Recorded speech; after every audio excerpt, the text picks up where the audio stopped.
Welcome to the Voice of Retail podcast. My name is Michael LeBlanc, and I am your host. This podcast is produced in conjunction with Retail Council of Canada. Montreal-based business strategist, executive advisor, and retail guru Carl Boutet is back on the podcast with a wide-ranging one-to-one conversation live in the Wise Line podcasting studio during the Shoptalk 2023 conference in Las Vegas. We catch up on the latest retail trends, innovations, hits and misses, and Carl's experiences teaching the next generation of retail leaders worldwide. Let's listen in now. Carl Boutet, welcome to the Voice of Retail podcast. How are you doing? Listen, I could not be better because this is a first, Mike. There's several firsts, actually. Let's break it down. Yes. We're in Las Vegas. Is that even supposed to be known, or is this like a? We just so happen to have an Elvis impersonator walk by. Of which there's many, yeah. You're in a Speedo and flip-flops watching the Cartoon Network. With a Canada Goose hat on, because it's a bit chilly. And serving pina coladas. I can order you up some Jell-O shots if you want. They've been passing them around here. If you little liquid courage before the podcast. Oh, well, then stuff just goes really sideways. and we're in this cabana. I mean, my mind's kind of blown. Mind blown. If Madame Brisebois is listening, if she's looking for a formula to make RCC STORE rock, I suggest the pool, cabanas, Cartoon Network, and Speedos. Well, there we go. There's the formula. I actually should say welcome back. You've been my guest. I've been my pleasure to have you on the podcast several times. So thank you it's great that we run into each other, make some time for me today, chit and chat. We don't really have a formal agenda, but let's start at the beginning. So for the few folks who might not know you or know enough about you or maybe heard our earlier podcast, who are you and what do you do for a living? So I am Carl Boutet. I go by the name Retail Prescriptor or Retail Strategist, which is sort of a catch-all for just generally interested in all things retail innovation, where the consumer's going, trying to keep up with them with a bias for technology. And I've added to my quiver this teaching element where I'm starting to do more and more of that. And always very involved with the Retail Innovation Lab at McGill Benson School of Retail Management. So a bunch of different things. How do you find the teaching part? I mean, I remember I and Sylvain Charlebois were talking at an RCC event, and he was kind of, so you want to get into the education piece? Yeah, well, he's a true academic, right? So let's parse that out a little bit. Yeah, right away. Yeah. I mean, he's a tenured professor. No, he's called the food professor. Is the reason he's earned that. I'm not the retail professor. Very far from it. No, I just it came sort of serendipitously, especially through the pandemic. So I think one of the last times we talked a lot about the Great Acceleration. Which was the title of the book. Which you coined. Anybody listening, for what it's worth. And every room I'm walking into here at Shoptalk, one of the first words I'm hearing is acceleration. I think an angel gets its wings every time somebody says that. Well, I don't think you're getting a nickel, so something has to happen. No, I just feel good. But so one of the things, really one of my great accelerations was the opportunity to teach, because as everything was going online and some professors were not so inclined to doing Zoom classes, it opened up some opportunities, and not just at McGill, but in Asia as well. And now I'm actually talking to a couple of other institutions. It's interesting because we're in this sort of trend right now where we're trying to formalize retail education. It's been something it's been around for a while. There's been schools out there that had, not schools I should say, but programs that have offered courses. Alberta, Ryerson, now Metro Toronto. Yeah, Metro Toronto, and so even in the US and elsewhere, usually very fashion oriented too. The fashion schools have always been a big thing. So now it's taken a whole new meaning, and I think the Benson School has a lot to do with that in terms of the broader scope, especially with the master's program and even possibility of people to do PhDs. So so I've just been very excited to be a part of it, and as I keep reminding my colleagues, it's bigger than all of us, right? I mean, it's something that I think our industry needed a little more structure around the education and the depth, and what I'm realizing, especially with the work with the lab, is the horizons. The fact that academia is one of the rare places where you can sort of invest longer term, right, and not have this short term ROI pressure all the time. So it allows you to look at take some longer views of things and go deeper and the stuff that academics like to do, which I'm not an academic, but you play one on television. I'm Doogie Howser. But they basically go, and it's one of the projects I'm actually really excited about right now, Michael, is we have a lot of research that our true academics have been doing, and now we're sort of compressing that into a white paper that's going to go out to support small and medium business, which is, a bit of a challenge. You can appreciate that the research and the depth of it can be a bit complex, but we're bringing it down to into terms and meaning that I think is really relevant for small business, and we're going to be going around the province of Quebec, which is a first as far as we're aware, where we're actually leaving the campus and going to be doing these events. So so you've got experience in that when you were with the Mega Group, which had a mix of large but mostly mid to small furniture retailers, right? Yeah, exactly. I mean, listen, I was one too for a better part of a decade, right? So when I was doing the stuff at Costco, which was very big, but I was my own business inside of Costco, very much a small business. So I have an appreciation for both ends of the spectrum. But I do, obviously, I think it's important that we support the small business community as much as we can. And this is just one more opportunity, but it's kind of good timing because it brings together a lot of different things I've done over the years, and hopefully this will be meaningful for the community and see where it goes from there. I want to talk about the lab at McGill, because I think the involvement in alimentation Couche-Tard is so interesting. And Couche-Tard, in the news last week, bought another, 2,000 stations in Europe. They are quietly probably the biggest retailer in the country, at least Canadian-based retailer, right? They're probably 60 billion, 16,000 locations. You know them probably better than many. What do you think about what they're doing and what their objective is in turning that C-store renaissance and making it happen? Yeah, I think they're incredible operators. I think that's what is first and foremost needed in that space. It's very much about the right product at the right place at the right time and in the right venue. So it's all about the evolution of convenience. And one of the things we've really been talking about with this project is we're actually on to officially the second iteration of the lab, which is we've made some changes to the format. But it's actually really almost a third because there was one in between. But anyways, there's now the second official one. And what that brought me back to how I even got involved in all this in the beginning was that I'd been auditing basically the different retail innovation projects around the world, especially living lab wise, see who's doing what. And the lifespan of these is very short. They tend to be around a year or two, unless they're closed, which is not technically a living lab. It's something that is more an R&D center.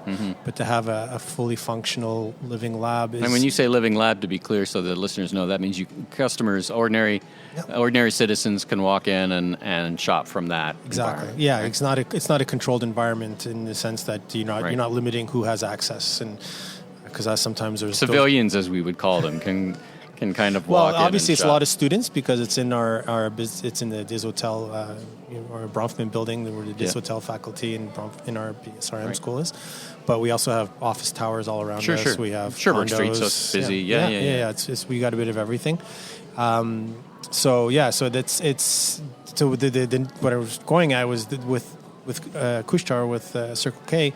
It's a longevity that most of these will last a year or two, and even in my mind when we were starting to think about it, I was thinking something more iterative, but it turned out to be this much longer project with a much more patient partner that is wanting to invest longer term.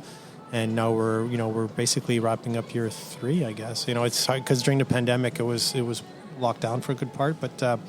Anyway, so it's still, but their second iteration and still seems to be in place to be there for quite some time, which is really interesting, especially for academics. It's important because they want to have sort of enough of the data over a certain period of time for it to be representative. Yeah, sure. So we're day 1.5 at Shoptalk here. All of us drinking from a fire hose. We're in, we're in the, we're sitting outside on the Mandalay Bay because we're getting some fresh air, but. For the time you spent inside, what have you heard? Anything? I heard who was it that they're talking bell of the balls? Like last year, it was all about a little bit about the metaverse and a lot about retail media networks. I'm not hearing much about metaverse. I'm hearing lots about AI. Yes. Which seems to be a thread. Retail media networks is not far from anyone's lips.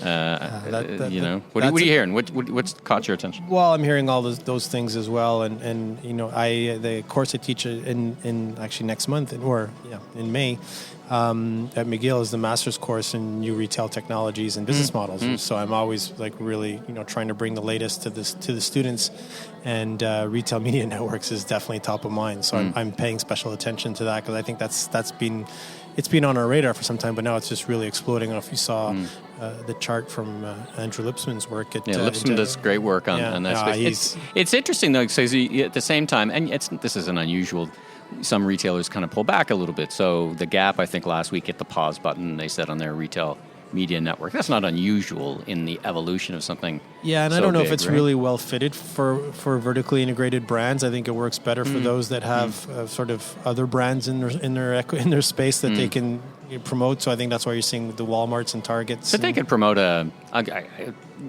buy a Ford F-150. Oh yeah, they can cross. Audience segmentation wise, they can cross for sure. But it's I think it's a lot more natural. Like if you look at the growth of Amazon, what Andrew was showing us, that their retail media network is now worth more than the entire print news industry advertising. So it's crazy, right? So they're at almost $40 billion in revenue. I think 37 or something. Big numbers. And crazy. Big numbers. So I'm paying a lot of attention to that because I think it is going to expand into a bunch of really fascinating directions for all the right reasons, and it comes at an important time, which I think is really the main topic, which is the undertone here is what is retail innovation, or what do investments in retail innovation look like in economic headwinds, right? When we're everybody's a bit concerned about making sure they stay afloat. So they're really hedging their bets and trying to make them in the most strategic ways possible, meaning those that are probably going to return more quickly. And I think that's why you're hearing a lot about retail media. The whole AI thing is the letters AI always sort of it's like saying the internet. It's how many hits did you get on your website? Kind of talk, right? Right, or mathematics. I mean, it's such a broad. So whenever I kind of when I hear the words AI, there's always a pause for me. But if I hear more words like machine learning, there seems to be a step up.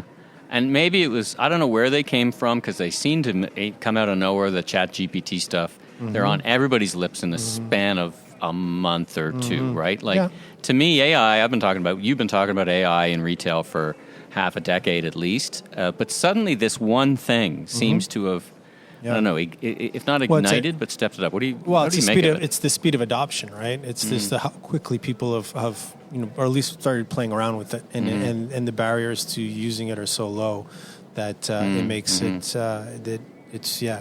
became quickly ubiquitous, and I think it really stimulated a lot of, or inspired, I guess, a lot of new ways of thinking about where do I add value, and what's going to get commoditized very quickly, and where am I going to be able to use these tools to sort of help me remain competitive or ideally push ahead.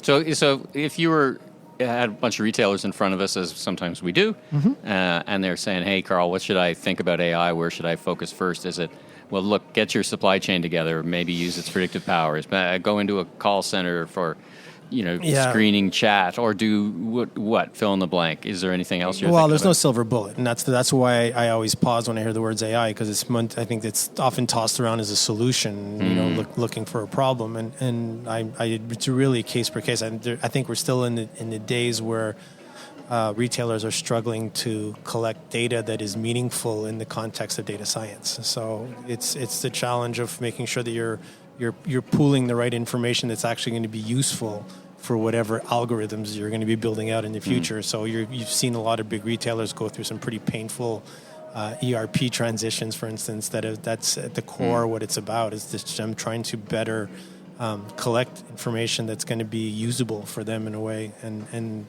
so that's I think that's the conversation before we start figuring out where quote-unquote AI is going to support your business case. But I think if the next level after right now, it's all about optimization and trying to use technology to help you do more with less. So we know there's still some pretty serious HR challenges in hiring and finding people to do all the jobs that traditionally would happen in retail. So I think that's one of the places we're going to see the technology step in and say, okay, how can we augment or empower, or the words I like to use, the human experience with the support of technology. And it's not replace the human experience, which I think a lot of people get wrong. I think it's the idea of how do you make your most important asset, which is your people, better equipped. And maybe just a side note to your earlier question about what am I hearing, I'm finding it very interesting that almost in the same breath now, it was all about customer obsession and customer at the center. They're talking a lot about the employees. I'm finding a lot of these technology conversations around empowering, yes, the customer, but is equally empowering the employee. And that's an important transition, because I think we went too strong on empowering the customer at the detriment of the employee, where the employee felt sort of left behind. Yeah, you used to call it an arms race, and the employees were losing because the customers were walking in well more informed than... Yeah, we've talked about this in the past. So just hearing it on stages now from some of the, the bigger players I've caught Panera. Panera is the watches. George Hansen, right, from Panera Bread. And smart guy. And also I think it was the CTO of Nordstrom. But anyway, so it was they were putting as much emphasis on giving the tools and using the technology to support their employees, because we know it's all about attraction and retention of employees as well too, because they know that it's already in this challenging job market, even with economic headwinds, for some of those jobs. So they want to give them the power and give them the tools that make the people want to show up to work there and make them efficient in what they do. So I think that's an interesting trend line. We'll see as the headwinds increase where that all goes. But and I think, unfortunately, I think we're going to see our friend Steve Dennis bifurcation sort of amplify as well, because those that have the resources to keep some of the investments going versus those that are just going to be further pulling back. Right.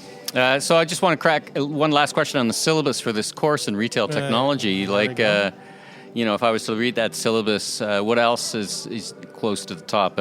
You probably save a page for the metaverse. As you know, I'm a bit of a metaverse skeptic, to say the least, but you'll probably talk about it in the... Absolutely, but I don't use the word metaverse. I try to use the word that I've been... Schmetaverse? That's the one we like. Metaverse. You can use that one. Okay, well, welcome to the Schmetaverse. That sounds like there's a movie in there somewhere. No, I've been talking about immersive commerce for a long time. Okay. And I like that. And I think the idea is... Metaverse, we've as a brand is being killed. Dead. So even if you wanted to embrace it, which is kind of ironic, because if you look at what I guess the most easy representation of metaverse is today, it's video gaming, and the video gaming industry is still larger than all the rest of the entertainment complex put together. And Apple's coming out with some new product, we hear, and some new hardware. That's different though. Yeah, we'll put that one aside, because we should. I think that does play into it, but not in terms of the metaverse. So the metaverse thing, I think is one piece of the immersive retail and the construct that I'm thinking about, because I'm thinking more about what the Apple example should be, and listen, it's going to be a very expensive device, and it's going to be not a mass market. It'll be Apple. It'll be an Apple device. iPhone 1 wasn't exactly it was a really nice piece looking unit. It didn't get reception anywhere, but it was a nice looking phone. But so I'll just say that I think this is the idea. The primary principle here, Michael, is always, so far I haven't seen any examples of technology going backwards. I don't see when we do conferences and like you, and I asked, how many people think we're going to be less digital 5 to 10 years from now? That's a great question. That's a great way to put it. So no, I haven't seen a hand go up yet. And though we have to say that I think many were surprised at how customers came back to retail stores. There was a narrative that customers were going all digital. Some of the tech bros invested too much, too fast in that assumption. Yeah. Right. Yeah, and that's wrong. And what I don't like about this, they're trying to create this as a dichotomy. It isn't. It's not a zero-sum game. It's actually quite the opposite. That was what the Great Acceleration was about, is this idea we get closer to a world that's equally physical and digital. It doesn't mean it's not one or the other. It's we've talked about this a bunch of times, all right? So you keep pushing that through, and that's where the immersiveness comes from, is the idea that when I ask if we're going to be any more or less digital 5 to 10 years from now, what does that mean? And so what does a more digital future look like? It doesn't make it a less physical one. Some people always sort of equate that. Well, if we're going to be more digital, then obviously we're going to be less in stores. So we're going to be that less in binary people. choice of zero-sum game. It's not that. It's augmented, right? It's empowered. It's these things that I've been saying for several years now. You walk into a room today, or in the last 50 years, you would notice the absence of electricity more than its presence. I think we'll see the same. We're going to see this digital layer that keeps growing around us day in, day out, with all the different technologies coming along. And yes, one extreme of that could be a fully virtual metaverse-y thing. But I think the real world is somewhere in between, where, as in most things, it's not black or white, it's gray. So the idea of immersiveness is it's contextual. It's just using a lot more data to figure out what it is we want, where we want it, how we want it. And but it's not any less physical. I think that you're right. We overextended on a lot of these things, because a lot of the tools we thought we pushed maybe a little too far ahead. But I think they're still going to come in useful at some point. And as we get more comfortable, and there's definitely a lot of trends that have that got pushed forward that are staying forward. I mean, as much as the numbers could indicate different things, I think the idea that we're more digitally comfortable. Unassailable. I mean, that's unassailable truth. I mean, and again, it's just like it goes back to that question: are we going to be more or less? Does anybody here think we're going to be less digital 5 to 10 years? Yeah, from that's now? a great question. And yes, there's going to be some pushback, and I'm sure there's going to be some really great concepts. Stores that are going to be 100% like old school, like maybe even the old cash registers. Like there's always a counter to every trend. There's a counter trend. Listen, we interviewed the president of Primark US, and they don't do e-commerce, and he said yeah, but he's going to get more digital, right? I mean, he's going to be maybe it's not for the customer. He's going to do it. It's for his staff. It's maybe for his supply chain, for his merchandising and pricing. It's going to be for just better, or maybe it's even around digital media, digital marketing. I mean, that's again the dichotomy of if it's digital, it's e-commerce, or transactional. It's part of it is that, and that's again broken record, but. The acceleration, the 50-50 is this idea is like, was this a digital transaction or a physical? Was this an e-commerce transaction? I think we're going to look back at that term and sort of find it a little bit laughable, quite honestly. You're bugging out. Last question. You're bugging out of here today. So what's next for Carl Boutet? What's on your plate? You talked about lots of teaching. You teach courses. And so lots of interesting things going on. Teaching kicks off officially in May again, and but before that, I'm going to London, chairing the customer obsession track at the Retail Technologies Show at the Olympia. So I'm really excited about that. May teaching in McGill, June teaching back at Asian Institute of Technology in Bangkok. And then I'll be speaking here and there and everywhere, and hopefully with you maybe once in a while. Maybe we're together at the RSPA event, so we'll Absolutely. At least be together in the same place again, which will be a joy. So you'll be the one heckling in the back, or I'll be the one heckling in the back, but one of us will be heckling. Metaverse, get off the stage.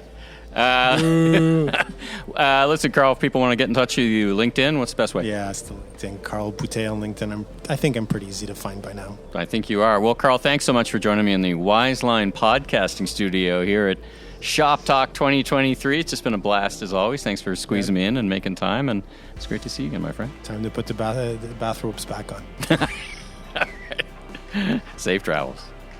Thanks for tuning into this episode of The Voice of Retail. If you haven't already, be sure and follow on your favorite podcast platform so new episodes will land automatically each week. And be sure to check out my other retail industry media properties, Remarkable Retail Podcast with Steve Dennis and the Global E-Commerce Leaders Podcast. Last but not least, if you're into barbecue, check out my YouTube barbecue show, Last Request Barbecue, with new episodes each and every week. I'm your host, Michael LeBlanc, consumer growth consultant, president of Emmy LeBlanc & Company, Inc., Maven Media, and keynote speaker. If you're looking for more content or want to chat, follow me on LinkedIn or visit my website at meleblanc.co. Safe travels, everyone.